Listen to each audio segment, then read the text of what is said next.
Hola amigos, ¿cómo están? Mi nombre es Arnold Ochoa Prado y soy el coordinador de Cinemorum.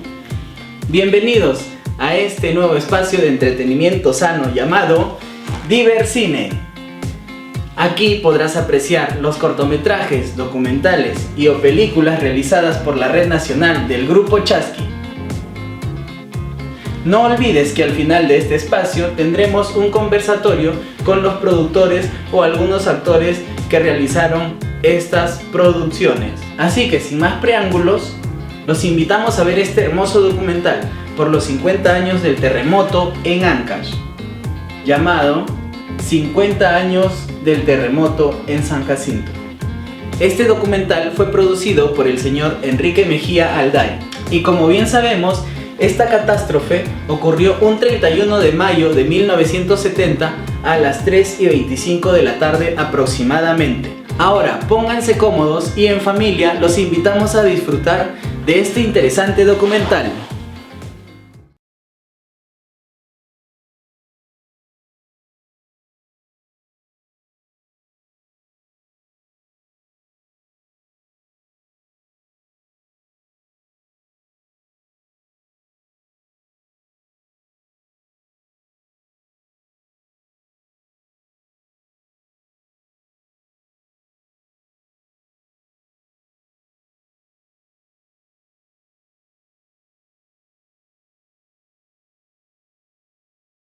Al hombre de la tierra.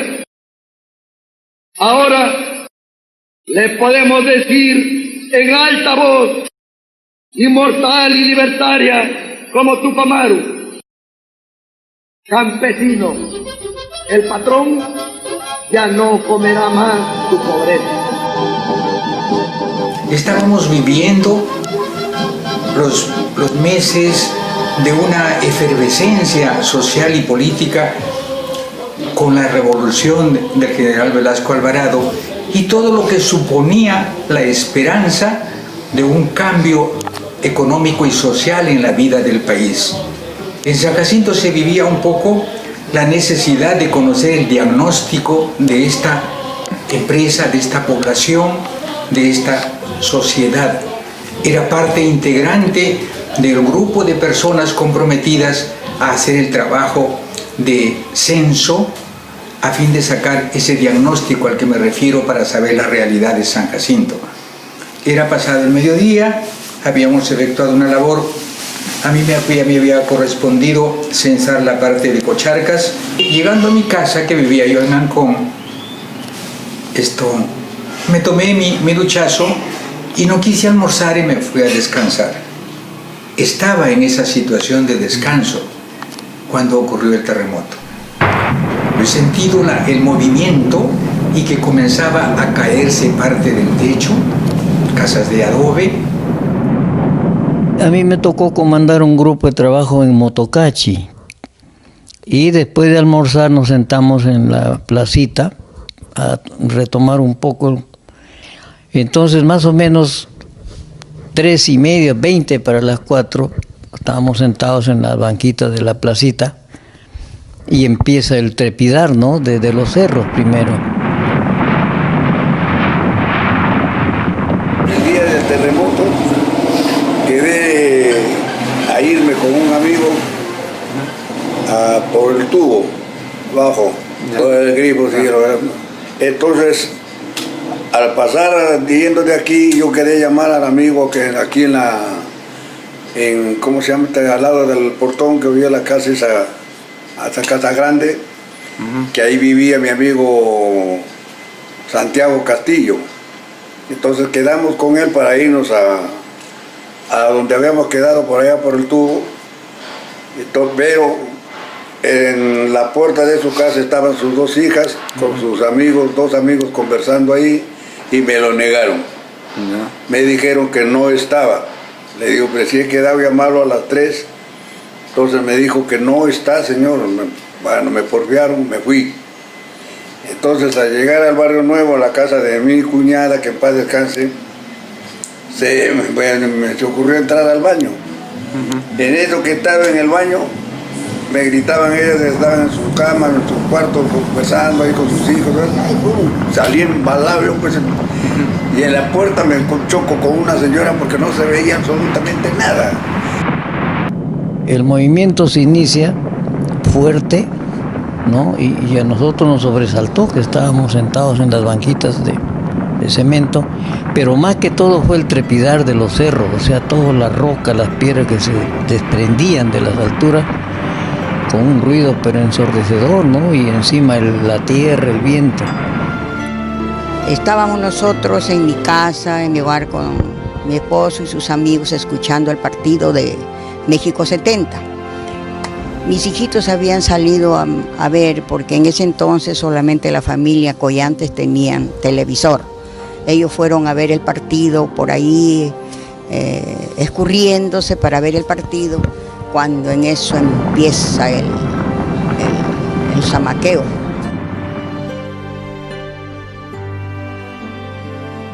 Cuando yo llegaba a la chacra, que es por acá, por el Puente Blanco, que mis hermanas se habían ido a apañar lentejas, camote, y como yo me encontraba sola, mi mamá estuvo durmiendo, lo dejé y me fui, pues. Y en ese momento que yo llego a la chacra, entonces sentí un remesón, ¿no? Dije temblor, pero no fue así. Seguía caminando cuando en eso empezó el momento más fuerte, y ahí en ese instante empezaron a caerse las piedras del cerro, que caían, pues. En esa tarde había pues partido de fútbol de la selección. Estaba pensando ir a la Alianza o irme de repente a la Unión Obrero. Entonces me paré en un poste ahí de la calle Unión, entre la calle Unión y Quito, y siento pues que comienza a mover la tierra. Y me desesperé yo francamente pues por mi familia, y que no se podía ni pasar porque seguía moviendo y cayéndose las casas. Tuve que ponerme un pañuelo y taparme por la tierra que caía pues en las casas. Yo me desesperaba y no paraba de temblar el piso, ¿no? Ya veíamos que las casas se venían, pues se caían. Nosotros nos íbamos para el otro lado y se caía a este lado. Ya veníamos que se iba a caer el otro lado, nos pasábamos al otro lado. Y se abrían los pisos, se abría así, la tierra también pues se abría. Volteo yo con los niños y mis hijos, mi esposo no había. Ay, qué desesperación en ese momento ver solamente la humadera de polvo. Y cuando hemos volteado para todo lado no había casas.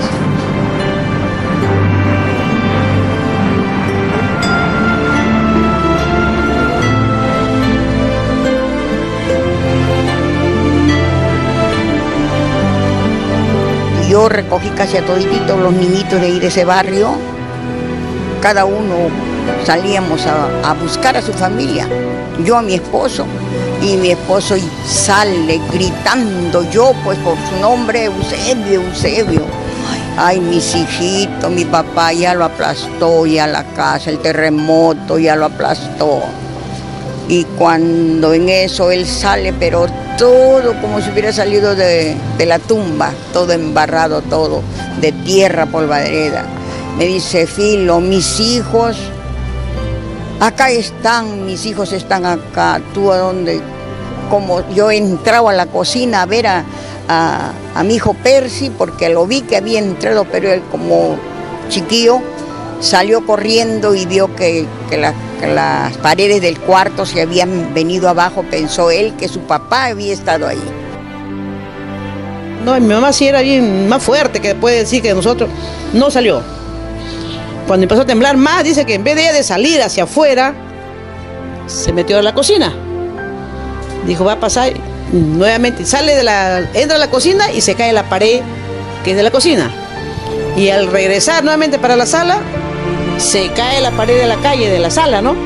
Entonces mi mamá lo que hizo era meterse debajo de la mesa. Yo he sentido el movimiento y que comenzaba a caerse parte del techo, casas de adobe, y yo he sentido que mi señora, desesperada, llamaba a los hijos ya teníamos los 4. Me di cuenta que no estaba mi último hijo, ya el techo se había caído, parte de las paredes, y traté de ubicar dónde estaba el dormitorio donde mi último hijo, todavía menor, de 4 años, estaba descansando en su cuna. Esa desesperación de querer escarbar todo lo que había caído del techo, tenía tierra en toda su boquita, en las fosas nasales, estaba totalmente enterrado. Entonces me fui buscando agua. Yendo a Barrio Nuevo, a la altura de lo que hoy es el mercado, todo eso era parte de una extensión de arenal. Por ahí venía el director del hospital, el doctor Agustín Díaz León, desorientado, desorbitado, porque el hospital se había caído todo, incluso en la sala de operaciones, con una persona paciente a la que estaban operando.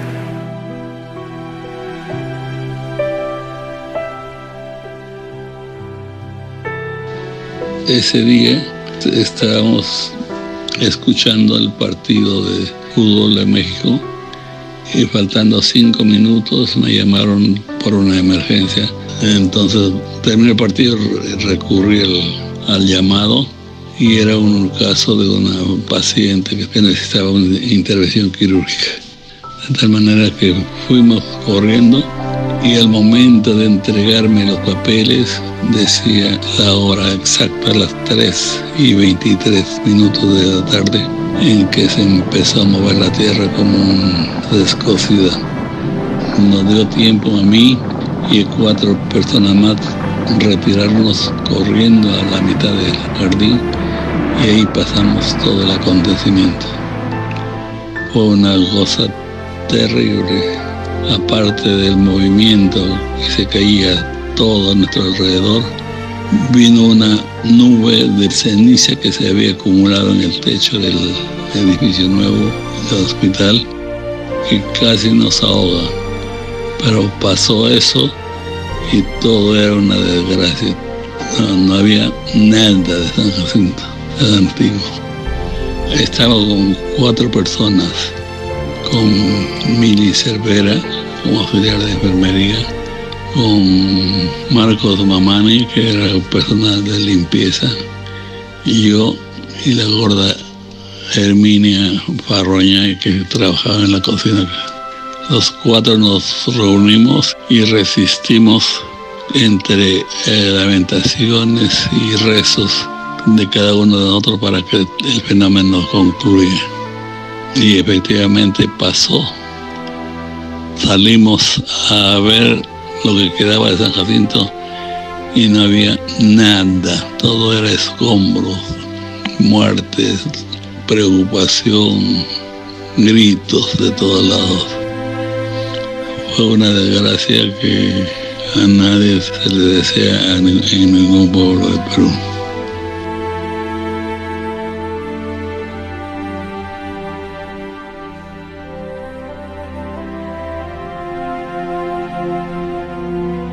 Recuerdo que ese día la Cooperativa Agraria de Producción número 40 organizó un censo. Ya estábamos por salir, pero comenzó el estruendo y el movimiento de la tierra. Paredes tan altas que conformaban mi domicilio comenzaron a temblar. Cuando estaba en el pasadizo, la puerta se tambaleaba y ya comenzaba a cerrarse. Y no sé cómo, parece que Dios me dio la manito, cogí con mi hombro y tiré la puerta hacia la pared y salté, pero antes ya me había raspado un adobe y mi mano estaba medio ensangrentada. El estruendo que produjo el terremoto, la polvareda que cubría todos los espacios. Escuchaba cómo gritaban las personas, los niños lloraban ya, los perros ladraban. Observamos hacia arriba del Solivín como una estampida de caballos, mulas, burros, venían desenfrenados y muy nerviosos, levantando la cabeza, con los ojos desorbitados, y como vivía casi frente a la iglesia, vi como esa estructura que dicen que tenía más de 100 años, volaba por los aires como un castillo de naipes. Es decir, aquello que tanto tiempo duró, como dije, la iglesia, en menos de 40 segundos ya estaba todo en el suelo. En realidad era desolación, llanto. Elevábamos oraciones al Altísimo para que pare ya, pero sin embargo seguía moviéndose. Dios mío, gracias, porque me ha salvado a mí y a mi familia. Ya pues, ahí llantos, pasaban otros con la cabeza rotas, enterrados, estaban sacando lo que no se asfixien ahí, pero siempre lo sacaban muertos. Realmente hasta desconocimos nuestra calle, porque toda la calle se habían caído. Entonces al bajar buscábamos donde más o menos nos ubicábamos, porque nosotros vivíamos por la calle Iquitos, porque San Jacinto se hizo, pero humo, realmente era un humo, pero humo que tú no te veías. Una desesperación enorme, pasamos. Y comencé a averiguar dónde están haciendo. ¿Qué pasa? En el vecindario había una casa donde una madre se escuchaba la voz que ella hablaba. Al final murió por falta de auxilio, no se le pudo sacar. Pero murió, qué gesto tan hermoso de una madre, protegiendo a su niño con su cuerpo. O sea, su hijo volvió a nacer, pero con el sacrificio de su madre. Una cosa que no llegamos a comprender cómo fue eso. No veíamos a los fuimos a ver a los pacientes, a uno, a otro ayudábamos, a otros que quedaban debajo de los escombros, otros que había, pues, una cosa pero atroz. Un ingeniero químico que trabajaba en el laboratorio, el ingeniero Izquieta,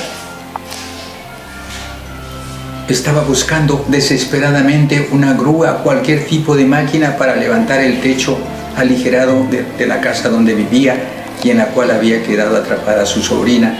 Era un desconcierto total. Y veíamos las paredes del colegio que se venían abajo, las lunas, todo, ¿verdad? Así que bueno, de ahí me he salido y quería correr yo, pero no podía, parecía que me hundía. A ver a mi papá, porque mi papá siempre paraba en su perezosa o en su cama leyendo su periódico. Entonces salí, quería correr, pero no podía. Bueno, paso a paso. He llegado a la calle Iquitos y veo a mi papá que salía de su casa, de que vivía en la calle Unión. Bueno, voy a ver a mi hermana, le digo al hospital, porque al pasar yo me dijeron no está. Y mi mamá que también llegaba y me dice el guardián, no está, no te has dado cuenta. Mi hija ha venido, dice, mi hija está durmiendo en su cuarto. Dicho y hecho. Como digo, abierto la puerta a la prepo, yo que estaba el finado Mateo Pizarro. Entonces he entrado a su cuarto y ella estaba debajo de la cama. La puerta, había caído la puerta sobre el catre y sobre la mesa de noche. Y ella estaba debajo, que se había golpeado el tobillo. Así que le hemos sacado, le hemos subido a la ambulancia y nos hemos ido con Párcero a Chimbote. No pudimos pasar porque todo era agua, la carretera de la cumbre para allá. Así que bueno, nos hemos regresado, hemos dejado a los pacientes ahí al señor Estemilla, en Huacatambo, con la familia Caballero, la familia don Juancito Mejía, que también estaban lisiados de los pies. Nos tuvimos que organizar, lleven al campo de deportes de la Unión Obrero a llevar los heridos graves o los cadáveres. Los heridos, los muertos, por ejemplo, lo llevaban al Unión Obrero y ahí pues lo tenían como un hospital. Iban a los médicos casualmente a atenderlos a todas esas personas. De las bancas que había en el sindicato de obreros, de las bancas de madera, se hicieron unos ataúdes de emergencia, por lo menos para depositar a los muertos. Fallecieron personas, don Pablo Chin, por ejemplo, que tenía su bodeguita. los esposos Castillo, Palomino, ¿no? Los dos fallecieron en su casa, donde es el Alambique ahora, en unas casonas antiguas de adobe, que lógicamente que iba a aguantar un remesón de eso. Una señora de Paz también, que estaba justo hospitalizada, en el hospital también fallecieron 3 personas. Esta señora de Paz, mamá de Armando de Paz, de ellos, una señora Cruzate, la esposa de don Augusto Torres, y otras personas que me olvido su nombre. En total hubieron 21 muertos, 21 fallecidos, y todos depositados ahí en la losa de la Unión Obrero, ¿no? Y esas horas fueron de mucha angustia, ¿no? Las familias buscaban a sus hijos, en fin. Tuve que encargar a mis 2 hijos en el grupo de gente que se concentró ahí en Campo de Marte, ya tratando de hacer algún ambiente donde poderse refugiar, porque era tiempo de invierno, de mucho frío, garuaba, y los movimientos de la tierra que no paraban continuamente. Muchas personas, evidentemente, comenzaban a rescatar de sus casas lo recuperable, techos, maderas, esteras, lo que fuera, porque había que pensar que las horas estaban continuando, y ya estábamos a las 5 de la tarde, y ya se venía la tarde y la noche, y cómo se iba a pasar la noche de invierno hacia la intemperie. Entonces había una febril ocupación de la gente, otros desesperados qué hacer con sus familiares heridos. La intención fue, vamos a Chimbote. Pero paralelamente también había, ¿qué hacemos para mañana? ¿Qué tienda hay abierta si todas se han caído? Todo era una destrucción, era un lugar de la tierra que nunca lo habíamos visto. Casas caídas, heridos, gente que corría desesperada por un lado, por otro, buscando a los suyos. Entre los pacientes que estaban hospitalizados había una chica, no me acuerdo su nombre, tendría sus 17 años más o menos, que estaba en periodo de dilatación, o sea que se iba a durar pues, todavía, ¿no? De tal manera que no sé cómo ella ha salido de la sala de dilatación, ha salido corriendo y se ha ido a su casa que quedaba por los corrales. Nos olvidamos de ella, y en la noche con la señorita Pina, que en paz descanse, nos acordamos de ella y nos fuimos a buscarla, y efectivamente le encontramos ya que estaba dilatando, ya con la dilatación completa. Como no había guantes, no había nada más que papel higiénico envuelto en nuestras manos, atendemos el parto, amarramos con hilo de carreto de la casa y cortamos con una tijera de uso diario, ¿no? Pero pensando también en el tétanos, pasaron 7 días y no pasó nada. La chica hasta hoy debe vivir con su niño feliz. Una cosa, pero que daba pena por todos lados. Al menos gente que no tenía, pero ni a dónde recostarse. ¿Ve? Una cosa muy triste. En la puerta de la calle nos quedamos hasta medianoche. ¿Ya? Entonces, como hacía friecito, ya hemos sacado pues unas sábanas pasadas y nos hemos ido casi todo el barrio pues acá a la, ¿cómo se llama? A la cancha de fútbol que era pues en ese entonces, aquí, ahí nos hemos venido y hemos hecho carpa con las brazadas, con esto, y ahí hemos amontonado todo, casi un montón.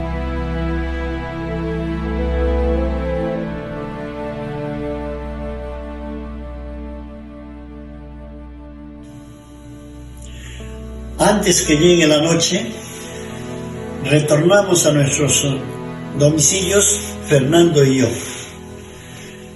Allí pudimos recoger algunas cosas que estaban casi libres, una mesa, frazadas, colchas, algo de azúcar, arroz, leche, y asimismo jalamos nuestros catres, las parrillas, todo eso y lo dejamos listos muchos enseres para el día siguiente.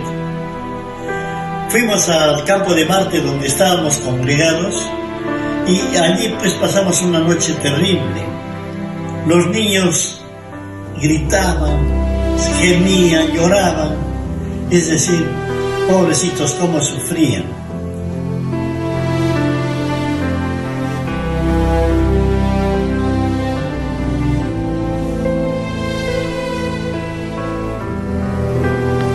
Fue una noche muy triste, muy complicada, porque a la tristeza, a los remesones que no paraban, se sumaba el dolor de los muertos, ¿no?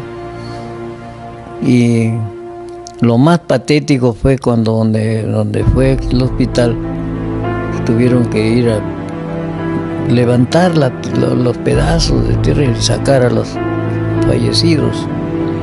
Fue una gran desesperación para todos nosotros. Buscábamos dentro de los escombros que habíamos podido desenterrar, la comida, todo lleno de tierra, no había agua, no teníamos ni con qué, en dónde cobijarnos, y en este pozo de la adobería anterior que era, antes del terremoto había una adobería donde elaboraban los adobes para construcción.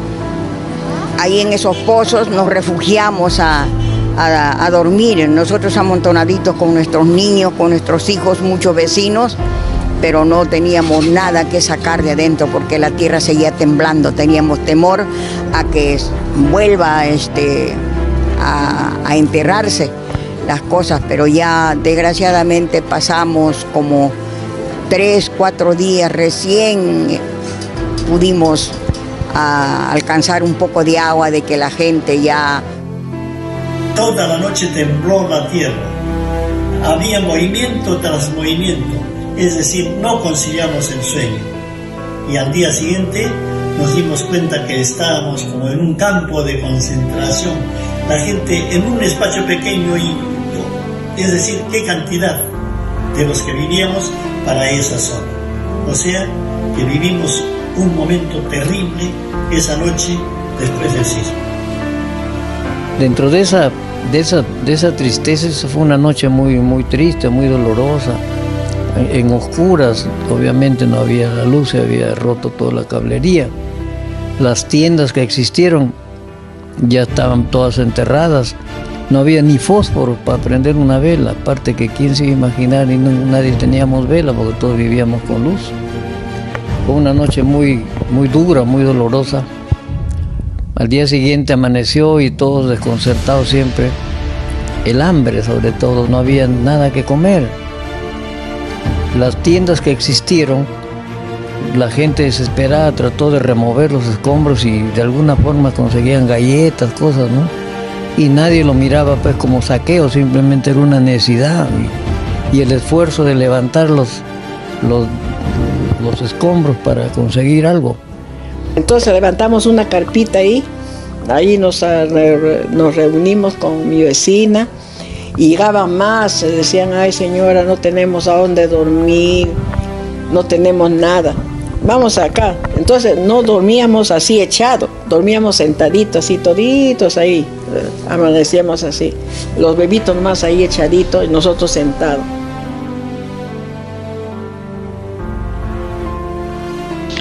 Sucede que en el hospital éramos 2 médicos. El doctor Mario Díaz Silva, que le había tocado libres hace el fin de semana, viajó a su tierra, Cascas, y allá quedó aislado, de tal manera que me quedé yo solo atendiendo la cantidad de enfermos que venían de Nepeña, de Moro, de Jimbe, bajaban pensando encontrar alguna ayuda en el hospital, pero encontraron solamente escombros y siguieron su camino. La labor quirúrgica prácticamente me tocó a mí desempeñarlo solo, porque no había otra persona. Y con el tractor se removió la parte de la sala de operaciones donde se suponía que había equipo quirúrgico, y efectivamente sacamos algunos. Pero no había hilo, no había, el agua era sucia, completamente en todas las acequias, todas las cañerías. Pero así todo empezamos a trabajar, a coser. Mansueto rasuraba las heridas que necesitaban ese procedimiento. Pasaba luego a mí y yo con porta agujas y agujas con hilo de carreto, todo improvisado. Conocimos más de 100 personas, creo, desde las 7 de la mañana hasta las 5, 6 de la tarde. A esa hora ya todo estaba retirado. Como tenía muestras médicas ahí en la casa, reuní la cantidad suficiente, llevé al hospital y ahí atendíamos pues en lo que se podía, ¿no? Con lo que había. Ahora pues esperar lo más grave que puede suceder en una herida es tratarla con agua sucia, manos sucias de tierra, ¿no? El temible tétanos. Pasaron los 7 días, vinieron para retirarle los puntos y ni uno solo hizo esa complicación del tétanos. Todos se salvaron. Hasta hoy recuerdan eso muchas personas. Al día siguiente, nadie tenía peine, no había agua ni para tomar. Era una tristeza, pues, ¿no? En nuestras casas sacamos los catres, los somieres, sacamos varias cosas y los dejamos listas para el día siguiente poderlo recoger. Cuando nos fuimos a eso de las 8 de la mañana para recabar lo que dejamos, no encontramos nada.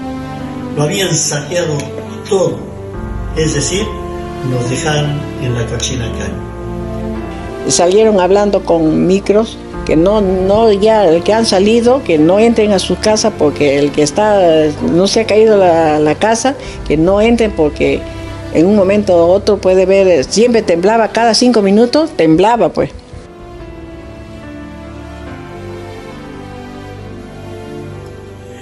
Al día siguiente del sismo, no sé cómo, y pienso, después de tanto tiempo que ha pasado, no sé cómo, vuelvo a repetir, el doctor Abel Mayorga consiguió una camionetita media viejita y allí instalaron un equipo. Y él recorría las calles, organizando.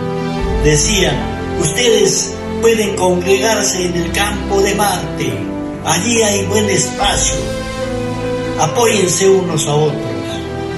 Por el otro lado, al Club Obrero, por allí también habían espacios y asimismo en el Barrio Nuevo, en todo sitio. Y además nos alentaba y nosotros le creíamos. Decía el presidente Velasco Alvarado, ya sabe de nuestra desgracia, ya está mandando helicópteros, aviones, van a botarnos las subsistencias. Lo que tenemos que hacer hoy es vencer a esta desgracia que nos ha ocurrido.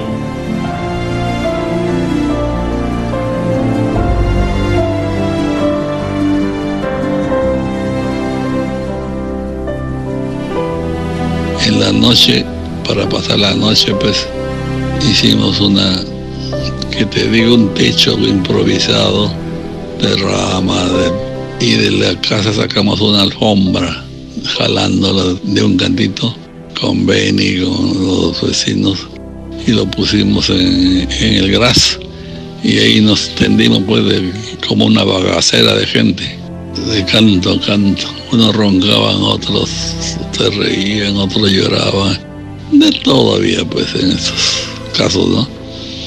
Así pasamos no una noche, sino varias noches.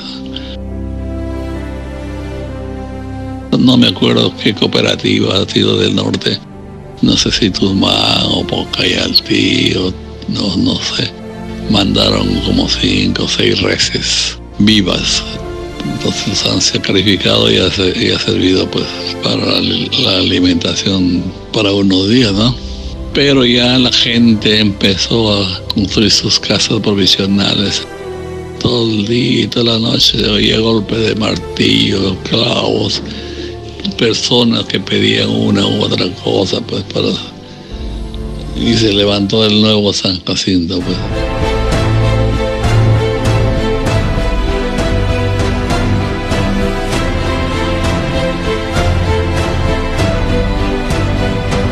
Ya al día siguiente, los dirigentes de la cooperativa tomaron la dirección y también, bien organizados, comenzaron a ordenarnos. Ya consiguieron después las esteras, palos y repartían a todos para que hagamos nuestros ranchos.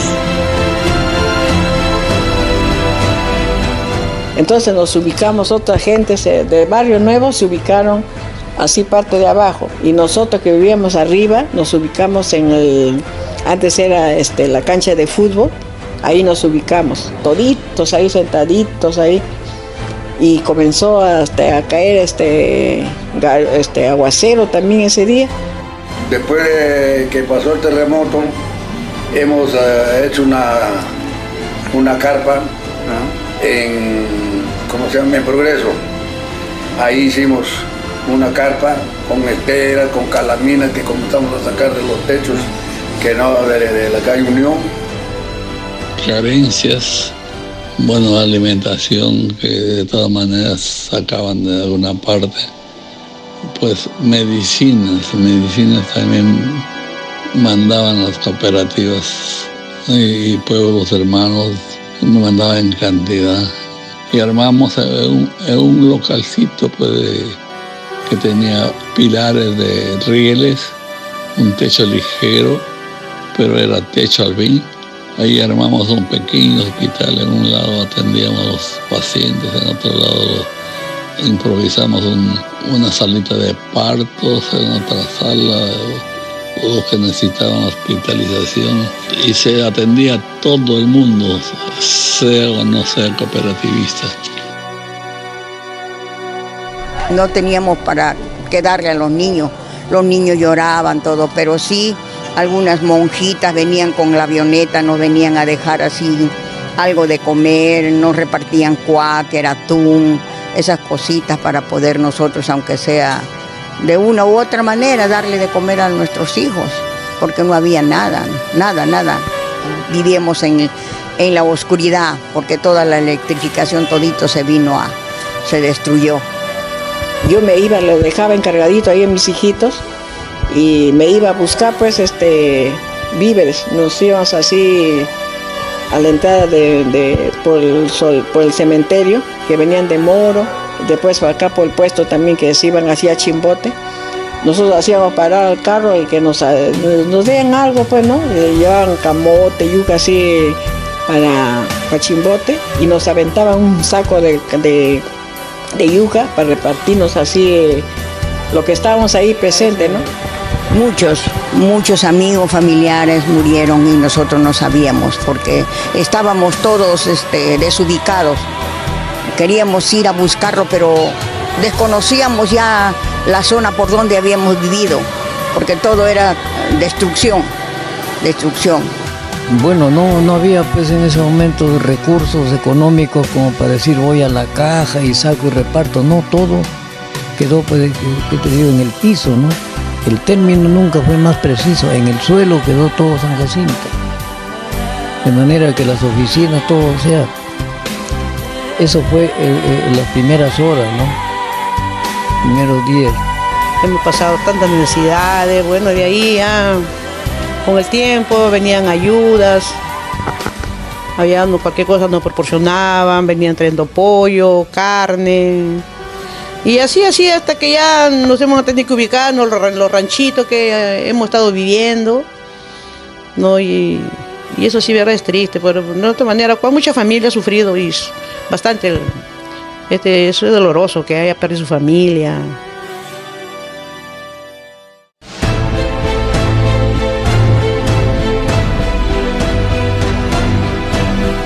Estábamos ya ubicándonos y por mi parte hacía el trazo donde iba a ubicar mi rancho, ahí en Campo de Marte.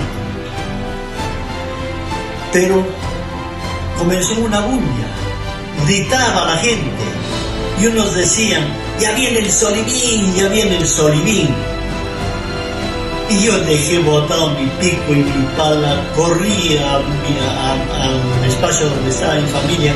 No se sabe de qué agua se hablaba, pero hubo una psicosis en la población que, un poco anecdótico, como venían de algunas cooperativas, repito, de Cartavia especialmente, tanques cisterna con agua. Pero en ese trayecto vi como los niños iban gritando, las personas mayores amarillas, parece que ya se desmayaban. Y entonces la gente, el agua, dijeron.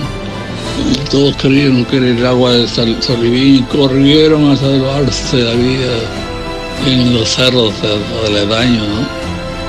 Y no había sido el agua de Solibín, sino el agua potable que traían, ¿no? Me imagino que hubo coordinación con los dirigentes de la cooperativa que mandaron a preparar en el alto de Solidex una explanada donde iban a concentrar toda la ayuda que llegó en cantidad en cuanto a víveres. Trajeron arroz, harina, fideos, alimento enlatado, es decir, lo suficiente como para que lleven todos a su casa. Fue alentador saber que las otras cooperativas, como digo, vivíamos el momento de la cooperativización de la industria azucarera y hubo entonces una feliz ocasión de solidaridad de todas las empresas, especialmente del Departamento de la Libertad y un poco de Lambayeque, siendo Cartavio la primera que se presentó acá, ¿no? Lo más pronto posible en el término de la estancia, con alimentos, agua, víveres e incluso con material para construir una posta, un centro médico que hasta muchos años duró. Apareció Casagrande, la cooperativa de Casagrande, con ayuda, con unos camiones altos, grandes, unos Ford que habían, llenos de víveres que traían, ¿no? Víveres. Y aquí hay un detalle que debo decirlo en primera persona. Me buscaban, preguntaban por mí, porque yo soy casagrandino, y de primera intención buscaban a Wilman Lescano. Yo estaba como todos haciendo grupos para ver cómo salíamos de las necesidades, y llegó el camión de Casagrande. Así vimos bastante ayuda hubo, pero ahí se aprovecharon los sabidos, pues, las cosas buenas que habían desaparecido, o lo peor les daban a la pobre gente. Y el que venía a cuidarlo venía en camisita nada más, y en las tardes se iba gordo de tanta ropa que se ponía. Y la gente, después de pasar sus angustias, nos reuníamos en grupos y todos nos hicimos el compromiso de salir de esto a como dé lugar. Fue un gesto muy hermoso que tuvieron los sanjacinteños en esos días. Hubo una reunión pública donde decíamos, bueno, ¿qué se hace? ¿Arreglamos la fábrica o compramos esteras, algo? Entonces se decidió por comprar esteras. Y vinieron ayudas con esteras también, no nos cobraron, nos obsequiaron las esteras, se repartían unas cuantas esteras. Pero, como digo, fueron momentos muy duros, muy dolorosos, y ahí yo pude apreciar, y muchos nos dimos cuenta, el temple del sanjacinteño, la entereza que pusieron ellos ante un desastre, una desgracia de esa naturaleza. Los entierros fueron obviamente muy dolorosos, los entierros de las víctimas en el cementerio. Días muy duros fueron realmente. El hambre se paliaba de cualquier forma, ¿no? Con las ayudas que venían. Como éramos cooperativa, éramos dueños en comillas de nuestro propio negocio, si cabe el término, el Estado muy poco se interesó por la situación nuestra. Las ayudas que venían iban generalmente a los pueblos. Hablamos de Nepeña, Moro, Carmen, etc. y nosotros teníamos que ver, como empresa propia de nosotros, teníamos que ver cómo salíamos de esto. Y es así que de alguna forma se conseguía dinero para la gente. Y fueron, como digo, días muy difíciles. 3 meses, por lo menos 3 meses vivimos en esas condiciones precarias, ¿no? Con esteras, las frazadas las poníamos como techito, etcétera. 3 meses como mínimo, quizá un poco más. En ese lapso ya la cooperativa, ya como empresa, se rehabilitó un poco, ¿no? Y se consiguió dinero prestado, en fin, para poder, y sobre todo volver a echar a andar la fábrica. Con el movimiento se habían dislocado toda la estructura de molienda, sobre todo el trapiche, descolocaba el trapiche. Los campos de caña habían quedado pues ya estropeados porque se rompieron las acequias. O sea, como empresa fue un reto realmente. Entonces, ¿qué se decidió en esa asamblea que hicimos? ¿Arreglamos nuestra fábrica o vivimos, por decir, en otra condición? La gente dijo no, primero la fábrica y nosotros como sea vamos a pasar los días aunque sea con esteras, y así fue, ¿no? Cartavio tuvo un gesto muy hermoso, ¿no? Mandó mecánicos, mandó gente. Casagrande, el gremio de Casagrande, el sindicato también se hizo presente en 2 ocasiones trayendo víveres. El sindicato de Casagrande, aparte que ya había venido como empresa antes un viaje como cuento, ¿no? Entonces 3 meses duros fueron para materialmente hablando, pero espiritualmente templó el espíritu de esta gente. La fábrica comenzó a reajustarse y comenzamos a moler los campos que todavía quedaban disponibles. El terremoto nos cogió cuando la cosecha de caña estaba en este campo Cerro Blanco II, que queda frente a la entrada de Peña. Y así se empezó, la gente muy solidaria. Los muertos naturalmente seguían doliendo en el sentimiento de los familiares y todo el pueblo. Pero, como repito, yo siempre puntualizo esto, ¿no? El temperamento, ese estoicismo de la gente, de decir no, nosotros nos paramos como sea, y la fábrica volvió a echar humo.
El primer día que echó humo la fábrica fue una algarabía pública tremenda acá, pero echar humo la fábrica significaba que ya estábamos moliendo caña, ¿no?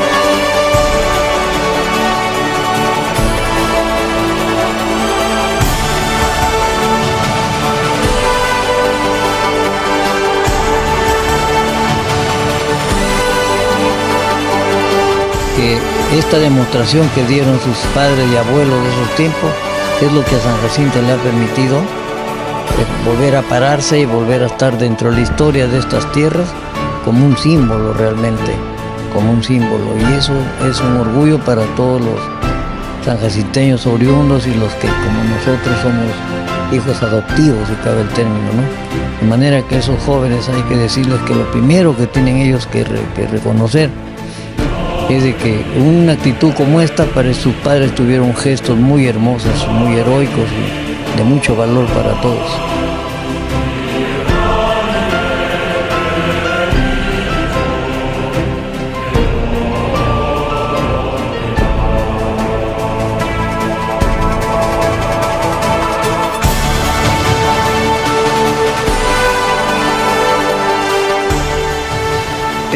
tenemos que buscar qué lugares son los mejores para construir una población. De alguna manera, como consecuencia de estos estudios y opiniones, se dijo que debería estar en la parte de Amazonas, donde es hoy día la parte del establo, que ese era el mejor lugar. Pero como la solución de vivienda era una cosa urgente, la empresa consiguió y proporcionó algunas planchas de termit a cada trabajador para que se hiciera por lo menos una o dos o tres piezas para unas casitas, e incluso utilizando fierro como armazón en las calles, la calle Unión y las calles adyacentes.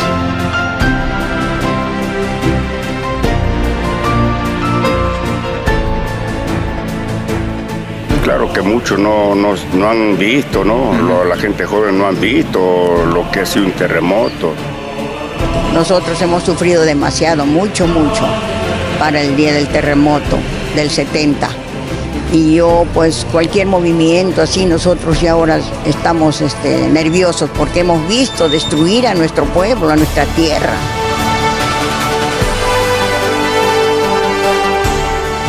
Y lo recuerdo mucho al doctor Mayor, porque nos dio el aliento. En ese momento creíamos, mirábamos al cielo para ver que caía algo, pero sin embargo, él nos levantó el espíritu, nos levantó el alma. Bueno, yo te diría que lo que más deseamos es que nunca haya estos, porque es muy triste.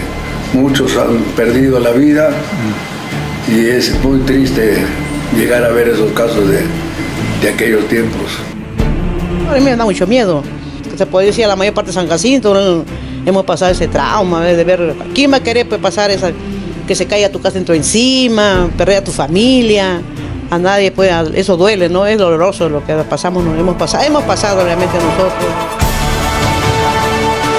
Un cuadro dantesco, un cuadro terrible que no quisiéramos volver a vivir, y cada vez que lo evocamos o lo recordamos, pensamos que el ser humano no es nada frente a la naturaleza. Toda la soberbia del hombre, toda esa capacidad que cree tener, no es más que una pobre e indefensa criatura cuando la naturaleza, pues no sé, se revela. ¿Qué es lo que ocurre?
Buenos días con todos. En esta oportunidad vamos a tener un breve conversatorio, digamos una entrevista con el productor, el señor Enrique Mejía, quien se ha encargado de dirigir lo que viene a ser el documental de testimonios, el cual viene a ser un documental basado en el terremoto de 1970, ¿no?, que aconteció en esta parte del país, ¿no? Vamos a realizar un breve conversatorio para que nos manifieste cómo han sido sus experiencias a lo largo del desarrollo de este documental, ¿no? Y poco a poco vamos a ir viendo qué otras cosas se han ido presentando, ¿no?, a lo largo de esto. Escuchar un poco lo que él nos va a comentar y realizarle tal vez algunas preguntas sobre el documental mismo, ¿no? Le doy pase al señor Enrique Mejía, que nos comente un poco de lo que ha sido este documental, ¿no es así? Muchas gracias, Franz. del equipo de Cine Morum, del cual también soy integrante. Esta producción que acabo de presentarla por las redes, dada la coyuntura, es bueno, la parte final de un trabajo de recopilación, de investigación sobre un hecho que cambió la historia, el rumbo de todos los pueblos del Valle de Peña y en general a los de la región Chavín, ¿no? Que es el terremoto de 1970. Muy complacido por esta entrevista y ojalá que pueda satisfacer las expectativas que tienen ustedes también con este conversatorio, ¿no? Desde luego, ¿no? Ha sido un acontecimiento muy importante desde que ha surgido, ¿no? Ver la evolución de una población, digamos, ¿no? En el caso de la población de San Jacinto, ¿no? Todo lo que ha evolucionado con el paso del tiempo respecto a un catástrofe que surgió, ¿no? Que devastó todo lo que viene a ser la región de Ancash en su momento, ¿no? Entonces, vamos a plantear unas preguntas para que usted nos comente cómo se desarrolló el documental. Y he visto que hay demasiados testimonios, hay una gran variedad, ¿no? En cuanto a las manifestaciones que han dado algunos de los pobladores que han vivido en carne propia el terremoto, ¿no? Lo primero que me gustaría preguntarle a este señor Enrique, y creo que a todos nos interesaría escucharle, es saber qué lo motivó a crear este documental sobre el terremoto de 1970. Bien, en primer lugar, bueno, nosotros ya tenemos una organización que incluso rotula el documental que se llama Archivo Mejía Alday. Es una organización que partió de una iniciativa familiar, se llama el Archivo Mejía Alday. Es una iniciativa que la recogimos desde mi padre, el profesor Juan Mejía Cotos, como parte de su afición y de su profesión. Entonces, él nos las ha transmitido a nosotros. Nosotros mucho tiempo hemos colaborado con él hasta que nosotros tomamos la posta por la investigación de las cosas del valle. Cuando me refiero a las cosas del valle, se refiere a todo, ¿no? A la historia, a las tradiciones, a la cultura en general, ¿no? De todo el valle. Específicamente a San Jacinto, que es donde vivimos, nos hemos centrado más. Esa es una motivación general, ¿no? Pero la otra es que yo fui víctima también de este terremoto del año 70. Lo viví. Tenía 8 años cuando sucedió esto y fue una de las víctimas que podría haber participado como parte de los que dan su testimonio en este documental, pero tenía muy corta edad. Yo sufrí un accidente muy mal, quedé y al día siguiente me tuvieron que sacar de acá de San Jacinto hacia la ciudad de Trujillo para curarme. Regresé a los 3 meses, no viví la etapa misma de los primeros días de la reconstrucción. Entonces, por esa razón, en varias oportunidades hemos hecho este trabajo de querer refrescar la memoria, ¿no?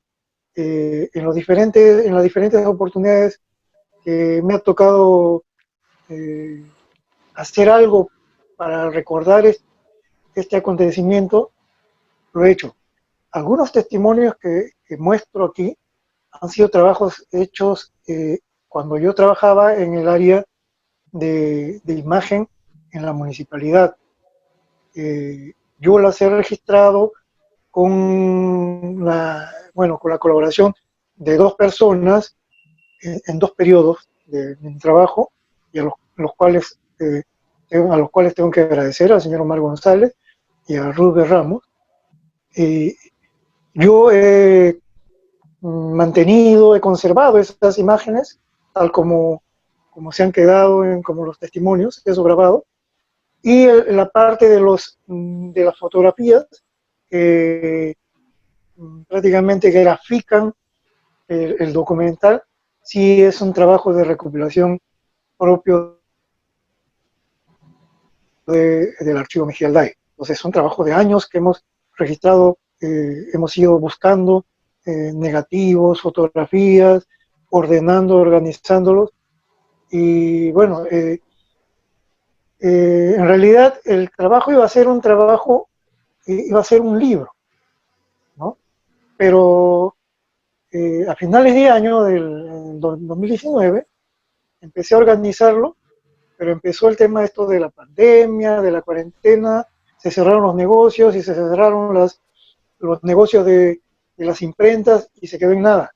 Pero era un momento clave, 50 años, para conmemorarlo, ¿no? Para recordarlo con bastante, bueno, ser bien, que tenga un momento de recordarlo bien, ¿no? Porque de aquí a, si las fechas, si nos referimos a fechas, tenemos que volver a recordar dentro de 50 años más, y no sabemos si vamos a estar presentes, ¿no? Entonces, se tuvo que hacer, de todas maneras, ese recuerdo, pero lo más fácil era hacerlo en multimedia, ¿no? Ahora con la facilidad de las redes también se puede divulgar, ¿no? Y dada la experiencia que tengo en el trabajo multimedia de videos, para mí no fue muy difícil eso, ¿no? Perfecto, sí, ¿no? Entonces fueron dos cosas principales que lo motivaron a realizar esto, ¿no? Uno, como usted especifica, el cariño que le tenía a Jacinto y a toda su historia, y que es una tradición, ¿no? Para usted todo este trabajo. Y la otra, justamente conmemorar, digamos, en una fecha específica el acontecimiento que se vivió del terremoto, ¿no? Y a raíz de lo que usted, digamos, no pudo vivir, tal vez la experiencia después del acontecimiento, ¿no? Y como usted menciona, ¿no? Usted también fue víctima de esto, ¿no? Pero las personas que usted ha encontrado o ha podido seleccionar para dar sus manifestaciones en el documental son, digamos, unas personas que han vivido esto en carne propia durante todo el proceso, ¿no? Respecto a ello, ¿cómo fue el proceso para invitar a los pobladores de San Jacinto de que participen en el documental, ¿no? ¿Fue sencillo o usted tuvo alguna dificultad durante este proceso de selección, ¿no? Respecto a las personas que han participado? Mira, no ha sido difícil, porque más bien todos tienen algo que contar, todos. Entonces, a todos los que están acá, que han vivido, y bueno, a los que están todavía para contarlo. Ellos bueno, se les motivaba, se les hizo un pequeño cuestionario, se les animó para que cuenten algo que han vivido, y obviamente ellos, cuando han empezado el proceso de recordar, de conversar, se han emocionado tanto y han vuelto a vivir esa etapa de lo que han pasado, ¿no? Muy dramáticos han sido esos momentos. En los testimonios he tenido que cortar algunas incluso partes, realmente eran conmovedoras de los testimonios, ¿no? Personas que se quiebran narrando algo, que no es el objetivo tampoco mostrarlo, ¿no? Basta con que lo digan y escoger lo principal. He escogido más o menos, por ejemplo, personas ligadas a la empresa. San Jacinto tiene una historia muy particular respecto a los pueblos vecinos. En ese momento pasaba una etapa de transición de lo que fue Hacienda, una propiedad privada, a una propiedad asociativa, porque le entregaron todo el complejo a un industrial, incluidos los campos, la fábrica y todo, a los trabajadores. Entonces, vivían una experiencia nueva, y algunas personas que participaron como dirigentes están también en este testimonio, ¿no? Como el caso del señor Rafael Caballero, el doctor Agustín Díaz, que también era pues una persona muy enterada, participaba mucho de los niveles de dirección, de coordinación en la empresa, como profesionales que eran, ¿no? Y algunas amas de casa que te muestran el testimonio directo de la población. O sea, he querido recoger diferentes estratos y diferentes tipos de vivencias de la gente, ¿no? Y créeme que ha sido, en primer lugar, ha sido fácil contactarlos, todos estaban acá, uno de ellos falleció, el señor Julio Soraluz, al cual agradezco a su familia, a todo por la muestra de cariño con que han recibido este documental al ver a su padre. Pero todos han participado realmente bien motivados, ¿no? Imagínate si ellos han estado motivados a la hora de narrar, ya se imaginarán ustedes cómo me he sentido yo cuando he empezado a editar y a recoger esa manifestación, porque yo he empezado a revivir todo de cada uno y escoger el trabajo de eso, ¿no? Yo a veces he tenido que descansar, cortar la edición, la producción, para descansar, reponerme nuevamente y volver a retomar con un poco de fuerza, ¿no? Claro, ¿no? Precisamente este documental cuenta, digamos, con muchos testimonios llenos de entusiasmo, ¿no? Tal vez algunas personas pueden tomar como que es un poco difícil para estas personas entrevistadas que usted ha seleccionado, que es un poco difícil ver todo este tema de recordar un hecho tan catastrófico, ¿no? Pero realmente el documental nos muestra, digamos, que las personas lo toman como un acontecimiento que ha marcado un antes y un después en la historia y que a través de eso se ha visto la superación, ¿no?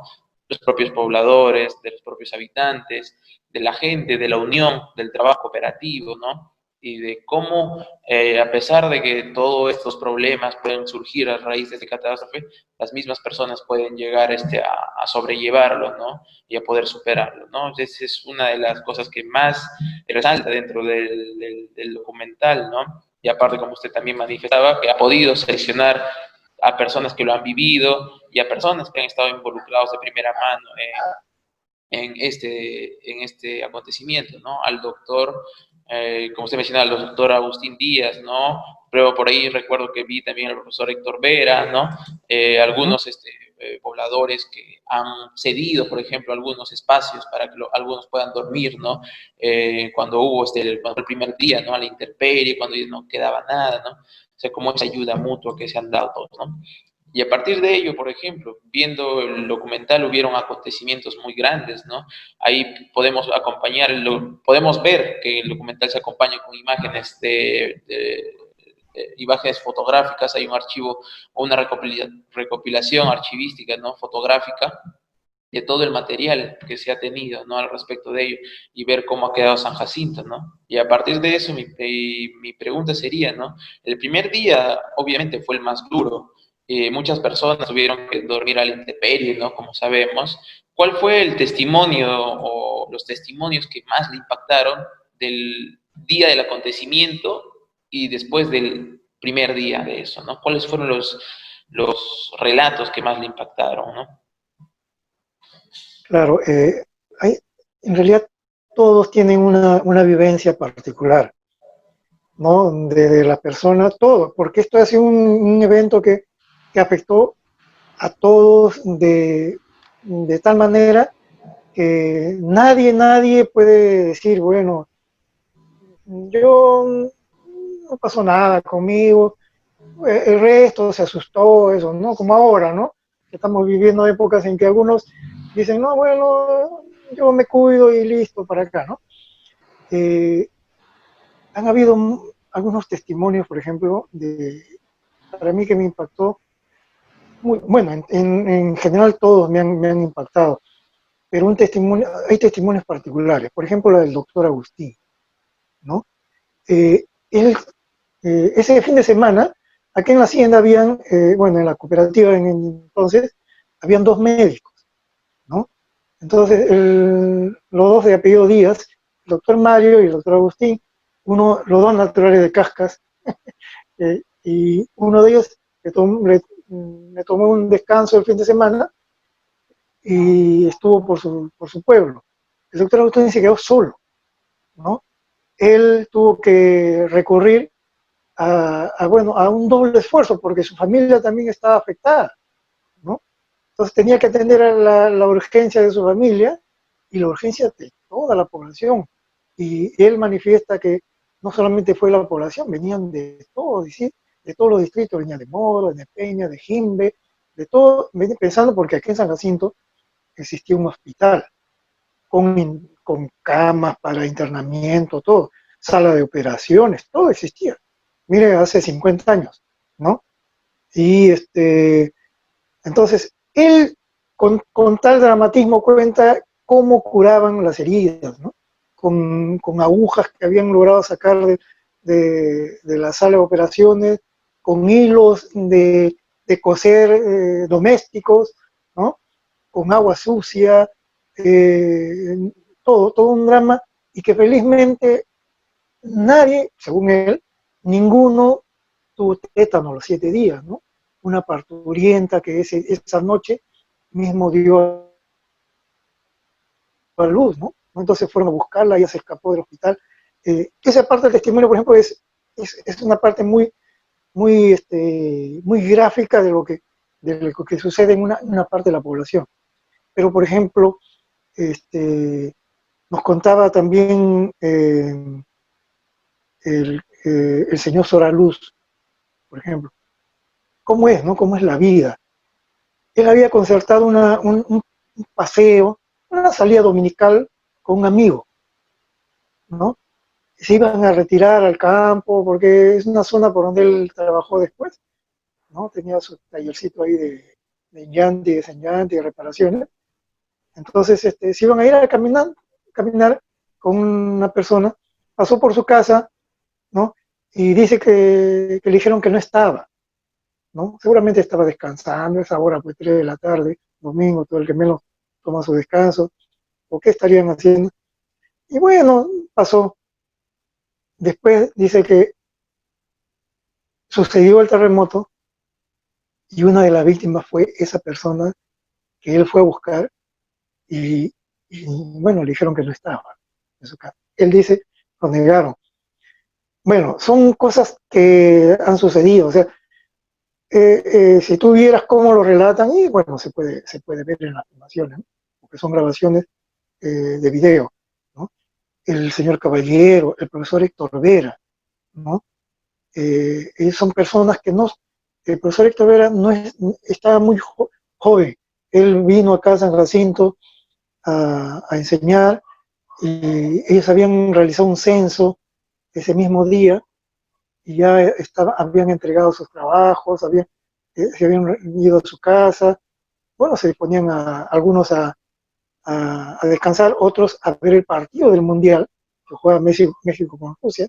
No había muchos televisores aquí, pero los que habían, algunos, ¿no? Las personas se iban a ver el Mundial, se invitaban por ahí. Él fue uno de ellos, una persona, él contaba, no está en el documental, pero ahí sí muestra el testimonio que se fue, un tío nuestro lo invitó a ver el partido, bueno, regresó y empezó, o sea, cada quien tiene su vivencia propia y creo que grafica gran parte de lo que vivió la población. Las amas de casa, las señoras, unas que iban a las chacras, por ejemplo, ¿no? Domingo, se iban a la chacra a pasar un fin de semana y de ahí les agarró en el campo.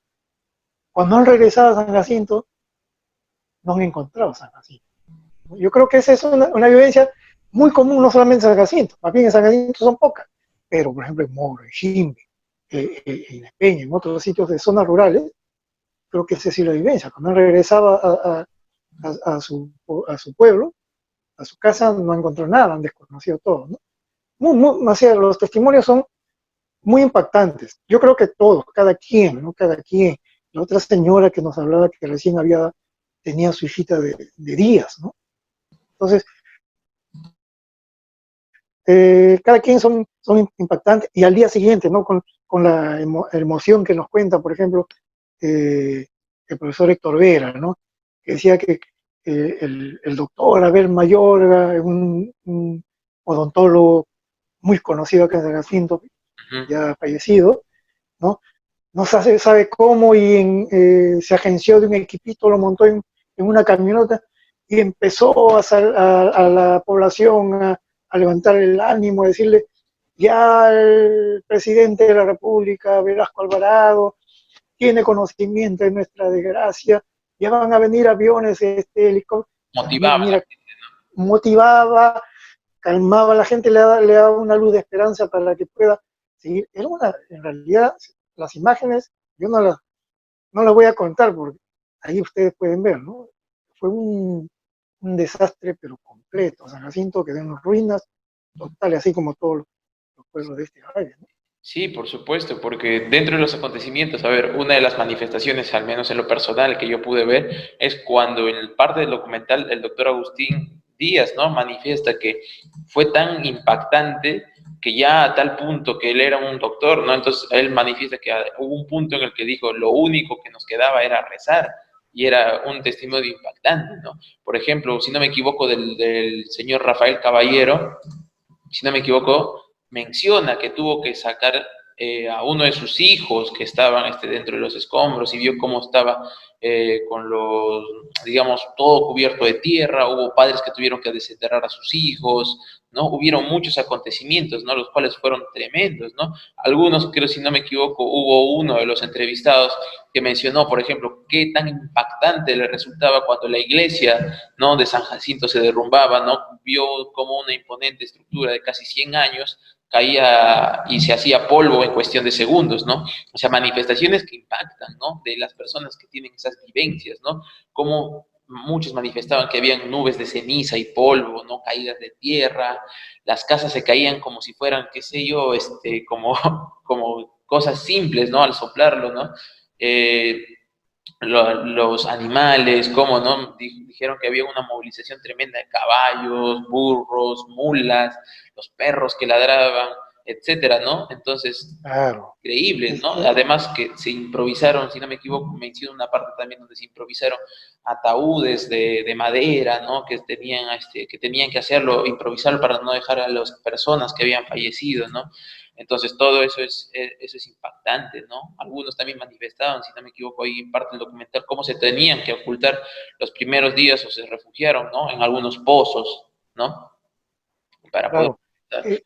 Hay algunas cosas que han quedado, porque, bueno, hay bastante material ahí que puede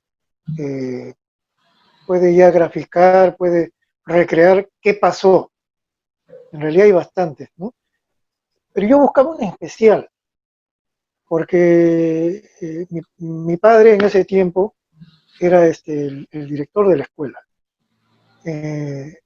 Y no sé, se me extravió por ahí, pero entre tantos materiales que había una que me impactó mucho, ¿no? Y él decía, si ese evento hubiera sido, ese terremoto hubiera sido un día de clases, hubiera matado a casi toda la población escolar. Y enseñaba una foto, me decía, esto que se ve acá es una plancha de concreto y debajo se podían ver las carpetas de los alumnos, las carpetas de la escuela. O sea, que había caído íntegramente. Entonces, cada quien tenía un testimonio muy, muy particular, ¿no? En realidad, volver a narrar estos hechos para muchas personas y escucharlas para otras que ahora ya las pueden escuchar así más ordenadas, ha sido un momento muy, volver a vivirlos, muy emocionantes, ¿no? He recibido muchas comunicaciones de personas que están fuera de San Jacinto, que están en otras partes del Perú y también fuera en el extranjero, que son mayores de edad, ¿no? Que ya sobrepasan los 60, 70 años y que en esa época estaban en toda su juventud, ¿no? Que vieron todos los momentos, ¿no? De ese evento tan dramático, tan catastrófico, ¿no? como evento en sí, ya es un hecho muy impactante, ¿no? Querer recrear todo eso, traducirlo, ordenar para que la gente lo vuelva a recrear en un documental, bueno, ya el trabajo ha sido para mí, el Claro. dolor ha sido para mí, ¿no? Porque yo cada foto que veía la trataba de acercar, no era que pasaba, me acercaba, veía quiénes eran las personas que estaban, qué lugares, y trataba de recordar y todo eso. Buscando algunos detalles, ¿no? Que las fotos nos pueden contar, ¿no? Sí, para mí ha sido bastante difícil trabajar esa parte, ¿no? Y organizarla, ¿no? Doble Doble, trabajo para mí, doble ¿no? trabajo, sí. Así es, sí. Por ejemplo, una cosa que me llamó la atención es que en una parte ya para finalizar el documental se menciona la labor que tuvieron las cooperativas, ¿no? En San Jacinto para poder ayudar con todo este proceso, ¿no? Y en especial me pareció el nombre, ¿no? De la cooperativa Cartavio, ¿no? Si no me equivoco, es uno de los mayores actores, digamos, ¿no? Como tal, que propiciaron de que pudiera haber un avance, ¿no? Considerable en San Jacinto, ¿no? ¿Cuáles fueron aparte de Cartavio o Cartavio como tal, cuáles fueron cooperativas que usted cree que brindaron un apoyo incondicional o que fueron fundamentales para poder superar esta catástrofe en San Jacinto? Después del evento ya del terremoto, hubieron varias ayudas importantes. Las primeras, obviamente, fueron de las hermanas cooperativas, porque todas estaban pasando el mismo proceso de cambio de propiedad, ¿no? Entonces, todas habían sido haciendas. Y el espíritu de la nueva empresa, de la nueva forma, era asociativa. Entonces, en la que todos eran dueños, se vivía una efervescencia por el cambio de la propiedad. Entonces, y que justo en ese momento caiga un golpe tan tremendo a San Jacinto, a las empresas cooperativas del norte que estaban más cerca, ¿no? Cartavio, Casagrande, ¿no? Y las de Lambayeque también, ¿no? En las de Lima, bueno, está un poco hay solamente una, las otras están más dispersas. Ahí mismo se establecieron los canales para la ayuda, ¿no? Una de las primeras que llegó fue Cartavio, pero también la que tuvo mucha importancia fue la de Casagrande. Wilma Lescano, que es una de las personas que tiene más fresca la memoria y las que más cuenta así de manera más, si se quiere, más objetiva, Más todo detallada. sí, ¿no? Más sobria estas cosas, porque él además es una persona que también se dedica a hacer una investigación sobre la historia de San Jacinto, de toda esta zona, ¿no? Entonces, él ha recopilado también parte de estos acontecimientos y los ha volcado en algunos libros, ¿no? Que él ha producido. Entonces, él, por ejemplo, destaca mucho ese lado, del lado de las ayudas, de cómo se organizaron. A él mismo lo buscaron porque él es de Casagrande y él nunca ha perdido su contacto con los gremios, con la parte asociativa de la empresa Casagrande, y lo buscaban a él porque lo conocían y para que estableciera las ayudas, cómo organizar las ayudas, ¿no? Vinieron importantes, de Cartavio, Casagrande, incluso una de las cooperativas de Lambayeque, hasta donde sé, fue la que donó las primeras escuelas de primaria, ¿no? Toda la construcción de las escuelas primarias, ya con apoyo, obviamente, de una parte de las colaboraciones de la misma empresa San Jacinto, de la misma cooperativa, se pudo hacer, ¿no? Pero vinieron apoyos, no solamente ayuda humanitaria en ¿qué? Alimentos, en abrigos, ¿no? Vinieron técnicos, para ayudar a la recuperación, a la reconstrucción primero, ¿no? a remover los escombros, todo eso, pero también técnicos para nuevamente poner en funcionamiento la fábrica. Esa es otra de las partes más emotivas también del video, que se ha destacado y me lo han dicho muchas personas, porque en realidad la vida de San Jacinto era la vida de la cooperativa, era la vida de los trabajadores. Los trabajadores, los pobladores, se dedicaban al trabajo de la cooperativa, tanto en el campo como en la fábrica.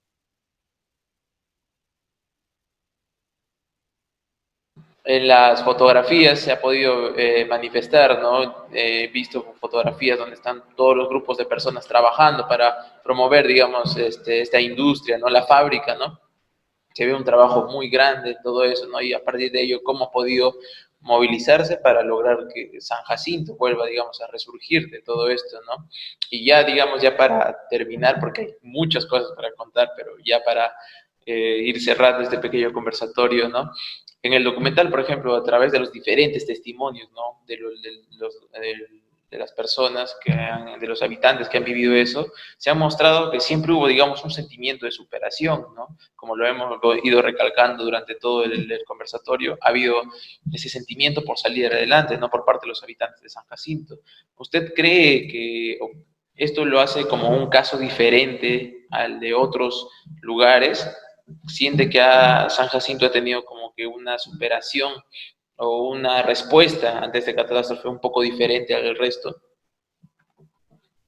Sí, mira, San Jacinto siempre, desde el terremoto, ha habido, por la particularidad que tuvo, de la experiencia, de la vida asociativa, de la vida común para administrar su empresa, ¿no? Sus propiedades, todo San Jacinto, industria, un aspecto muy importante de solidaridad que se cultivó aquí en San Jacinto. Bueno, con algunas cosas que siempre pasan en todo, ¿no? Sitio, ¿no? Pero siempre se ha mostrado ese lado de trabajar de manera conjunta, de empujar los objetivos en un solo sentido. Se han hecho grandes cosas acá en San Jacinto proponiéndolos, ¿no? como grupo, ¿no? Y en estos casos de desgracia, de caídas, ¿no? También ha surgido ese sentimiento de solidaridad para salir todos juntos, ¿no? De poder superarse. Y ese es el mensaje que yo imprimo en la última parte del documental, ¿no? Es un mensaje a las nuevas generaciones que, y no lo digo yo, lo dicen los testimonios, que debería retomarse ese espíritu de solidaridad, de ese espíritu de querer imponerse a las dificultades, ¿no? De sobresalir, ¿no? Y conseguirlo, ¿no? Claro, un trabajo cooperativo, recíproco, ¿no? Solidario entre todos, ¿no? Claro, claro, eso es lo más, el mensaje final, ¿no? Pueden pasar muchas cosas, como las que están pasando ahorita, ¿no? Quizás se estén perdiendo esos sentimientos, esos valores de unidad, de solidaridad, ¿no? El sentimiento de grupo que hemos conservado, no solamente en San Jacinto, pero particularmente aquí, por esa experiencia que te digo, de la vida asociativa, pero debemos retomar nuevamente, que sirva esto como algo que pueda nuevamente evocar esos momentos, pero también motivar a los jóvenes, a las jóvenes generaciones, para que en momentos difíciles como los que estamos pasando ahora, nosotros somos los principales actores, ¿no? Y somos los dueños y que en definitiva los que vamos a enrumbar nuestro destino, ¿no? Y yo creo que ese es el mensaje que lleva este trabajo final, bueno, y ojalá que puedan captar los jóvenes, ¿no? Hay que mostrarlo. De hecho, ¿no? Este es un trabajo que muestra, ¿no? Cómo la superación y el trabajo colectivo puede más, ¿no? De hecho, uno de los testimonios finales es ver que frente a la naturaleza, digamos, el tema del egoísmo, el tema de la separación, de la desunión, desaparece y todos tenemos que unirnos, ¿no? Para poder sobresalir, poder sobrellevar este tipo de problemas, ¿no? Que hubo. Y pues ese es un muy buen mensaje para todos, ¿no? Los que puedan ver esto, el documental, para todos los que puedan presenciar este conversatorio y para todas las personas en general, ¿no? Siempre mantener esos principios, esos valores de unión, de cooperativismo y de trabajar, ¿no? En grupos, ¿no? Para poder superar las diferentes adversidades que se presenten, ¿no? Eso, digamos que sería el mensaje final, ¿no? Del documental y del conversatorio. Sí. Y pues yo quisiera agradecerle, ¿no? Como un compañero dentro del grupo de Cinemorum y haber tenido este conversatorio tan ameno, tan práctico respecto al documental, ¿no? Algunas palabras tal vez últimas que usted desee manifestar para concluir con este conversatorio, señor Enrique. Claro, Fran. Yo quiero, bueno, agradecer esta oportunidad para, un poco, a mí también me ha emocionado conversar algunas cosas detrás del documental, ¿no? Cómo hemos hecho, y particularmente cómo se vive esto, ¿no? Porque el trabajo de edición, de video, de la parte técnica, es un trabajo a la que estamos acostumbrados de una u otra manera. Pero particularmente para mí ha sido un poco difícil, muy emotivo trabajar minuto a minuto este documental. Y nos ha hecho ver, pues, que como en la parte final dice el señor Rafael Caballero, ¿no? O sea, así es. No somos nada, pues, el hombre con toda su soberbia, con todas sus ostentaciones de grandeza, no es nada cuando la naturaleza, no sé, nos quiere mostrar algo, nos quiere dar un mensaje, nos quiere decir algo con estas cosas, ¿no? que nos ponen en el camino. Muchas gracias por esta entrevista. Gracias a usted, señor Enrique, y un gusto conversar con usted respecto a este documental que hace una remembranza, ¿no? del acontecer, ¿no? De ese acontecimiento que más que verlo como algo negativo es como recapitular y buscar, digamos, los valores que se han podido identificar de aquel entonces, ¿no? Que han logrado que no solamente a la población de San Jacinto, sino supongo que a toda la población que se haya visto afectada en esta región hayan podido a través del trabajo superarlo, ¿no? Esperemos que se den otras oportunidades y próximos trabajos para poder realizar estos conversatorios, ¿no? Este tipo de proyectos que realmente hacen un llamado, ¿no? a la conciencia, ¿no? De las personas. Eso sería todo de mi parte, señor Enrique, y supongo que nos estaremos encontrando en alguna otra oportunidad. Claro, muchas gracias, saludos a todos los muchachos.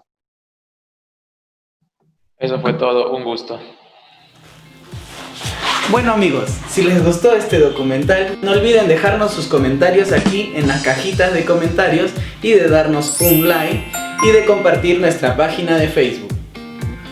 Esto ha sido todo por hoy y no olviden siempre lavarse bien las manos con agua y jabón, mantener la distancia de 1 a 2 metros aproximadamente, de usar sus mascarillas para evitar la propagación del coronavirus y cuidarnos nosotros y cuidar a nuestras familias. Así que estén atentos a nuestra próxima proyección y cuídense mucho. Bye bye.